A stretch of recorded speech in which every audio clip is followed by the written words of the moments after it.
Hello, boys and girls. Today, we will be reading The Berenstain Bears' New Baby. The authors and illustrator of our story are Jan and Stan Berenstain. Don't forget to like and subscribe if you enjoyed this story.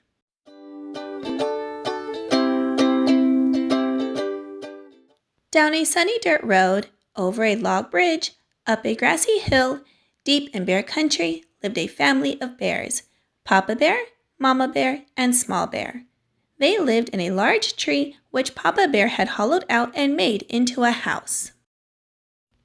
It was a very fine house, and this is what it looked like inside. It was fun growing up in bear country, helping Papa get honey from the old bear tree and helping Mama bring in the vegetables from the garden.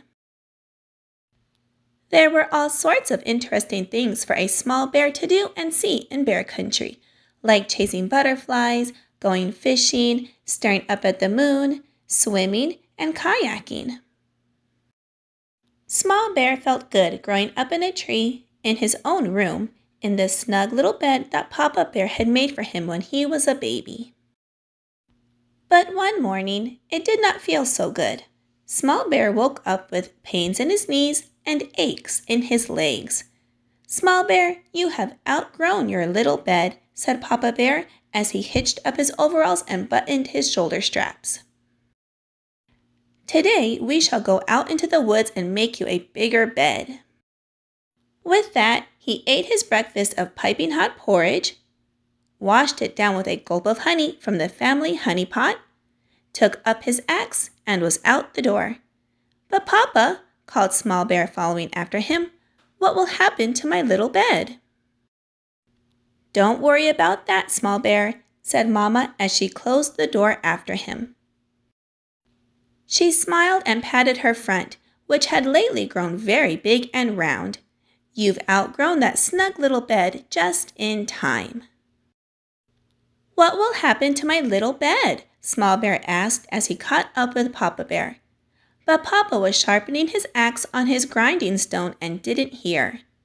"Yes, indeed," said Papa Bear. "You need a bed you can stretch out in, and that will not give you pains in your knees and aches in your legs." He tested the axe to see if it was sharp, and then headed off into the woods. "What will happen to my little bed?" Small Bear asked again as he caught up with Papa Bear in the woods. Papa had chopped down a tree and was splitting it into boards.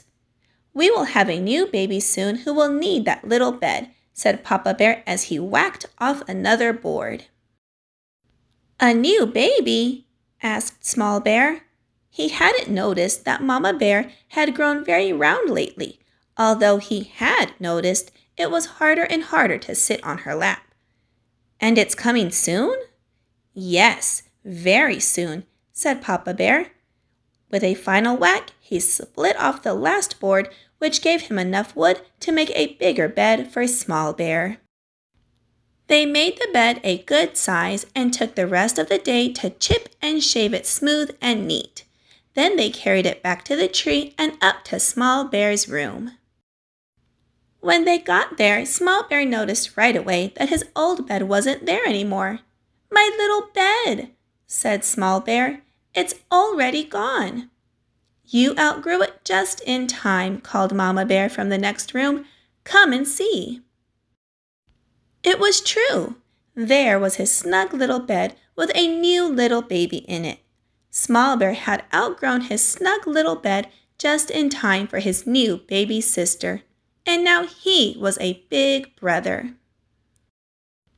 She was a very little bear, but very lively. As Small Bear leaned over for a closer look, she popped him right on the nose with a tiny little fist. Said Small Bear. "She has a pretty good punch for being a little baby." That night, he stretched out proudly in his bigger bed. "Ah," he said, "being a big brother is going to be fun." The next morning he woke up feeling fine, with no pains in his knees or aches in his legs. His nose was a little tender, though.